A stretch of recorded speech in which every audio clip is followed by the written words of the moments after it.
9:10 right now, still ahead at 9 o'clock. Back from the break, we're going to sit down with a local author. This is really an amazing story. 1 year after he tried to kill himself. We've talked so much about suicide in the news recently and suicide prevention. This is a man who has been able to completely turn his life around, and now he's helping other people who are fighting the same demons, showing that there is indeed a reason to live. It's 9/11.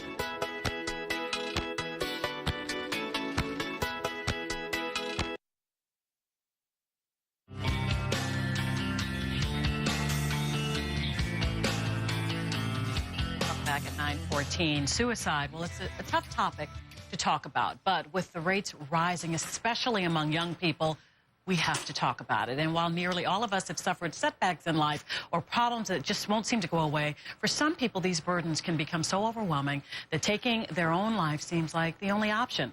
And that's where our next guest was just 1 year ago. But Sly Young was able to pull himself back from the brink, and not just to find a way to live, but to enjoy and celebrate life. He has written extensively about his experience, and this morning he's here to put a face on the fight and to help anyone else who might be in the same situation.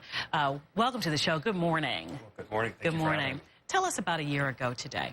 Yeah, so for me, it was an unexpected moment. I woke up, and it seemed different when I opened my eyes. There was a huge fog in the room. It seemed very heavy in the room. I was not able to focus on anything. I just stared straight ahead, and as the time went on, it became heavier and heavier, and then the thoughts turned towards suicide, and within a matter of time, a matter of hours, I was making my final phone call to my brother to make sure that my mom was going to be taken care of.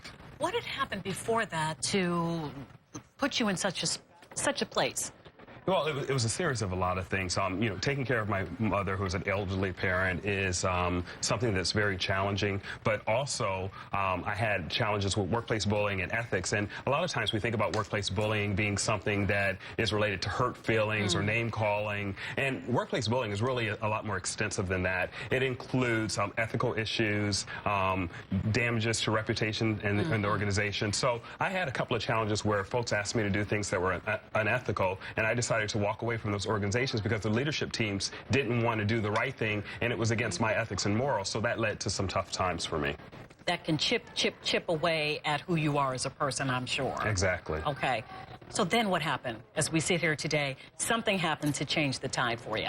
Well, you know, thankfully I had something that I cared about, and that was my mom and making sure that she was going to be taken care of. So I reached out to my brother, and my brother Johnny, thank God he was there, and he said to me, you know, Stacy, this is a moment. He goes, this is just a moment. Get past this moment. And then sort of flip also, he said to me, use the advice in your own books. And it was something in the combination of the two of those things that within, well, he also told me to contact our sister Joyce, and I called her and had a nice conversation with her as well, and they tried to, you know, calm me down. And then, you know, going from I was making the final preparation to die within the next hour to, all right, how do I start to move forward? Because my brother kept calling back, I refused to answer the phone, and I finally picked up, and then we had the conversation.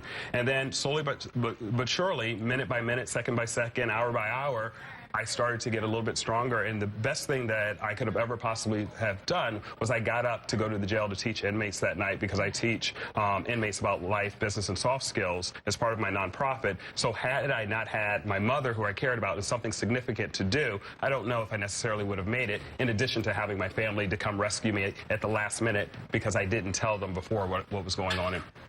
So what do we do wrong then? Because it sounds like perhaps you isolate yourself, you say you could do it by yourself, and then in that moment, there's no one to reach out to because you've decided to be alone. Is that a big problem that you see a common thread here?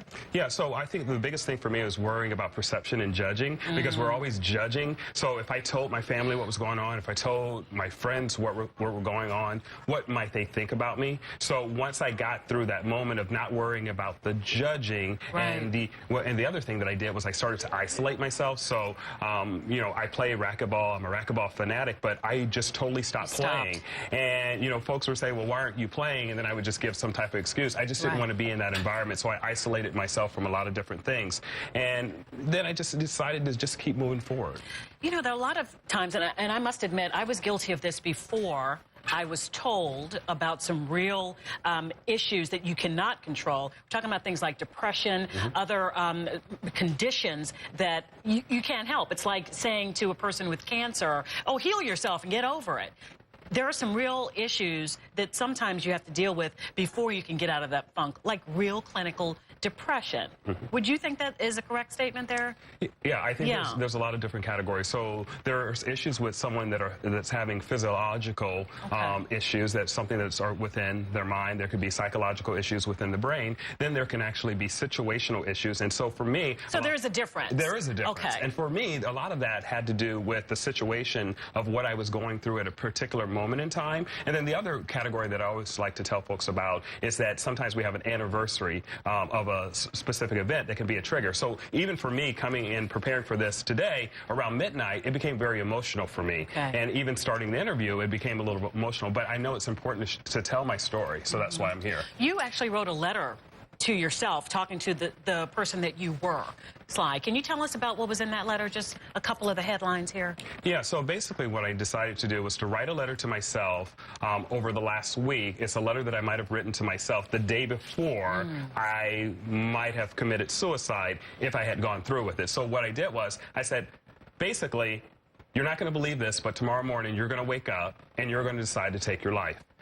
And then I go on to say that if you fight through this moment that you're going through, these are the things that are going to happen over the next year, because I've had an incredible year in terms of the things that I've done. Since then. A year between March 11th last year and now. And I'm doing things that I never thought that I would ever do. And sometimes when we have these difficult moments, it propels us to do something that we never even imagined. And I'm helping folks in ways that I never even could have conceived. So this letter basically is saying, continue to push forward, and if you do something stupid tomorrow, you're not only going to cheat yourself, you're going to cheat the folks that love you and others that could potentially benefit from your work. But if you have the strength to move forward, you're going to do all these things over the next year, and I describe that process. All right.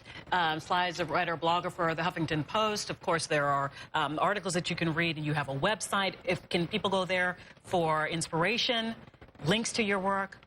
Can they do that? Yeah, definitely. So what they can do is go to slyoung.com. And then I've also set up a separate page at slyoung.com/depression.html. And that basically will provide you with a link to all of my articles and interviews that I've done over the last year. Okay. And Chris, if you could just put it up one more time, there's this suicide prevention line.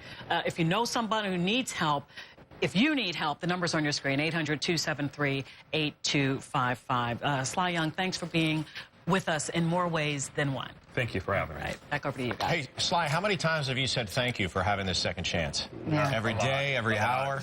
I've been grateful to have all these opportunities, because I've helped so many folks, and I'm going out and speaking about this openly and honestly, and talking about workplace bullying as well now. So I'm very thankful to God that I made it through. Yeah, well, it's fascinating. Hopefully other people will get that help that they need as well.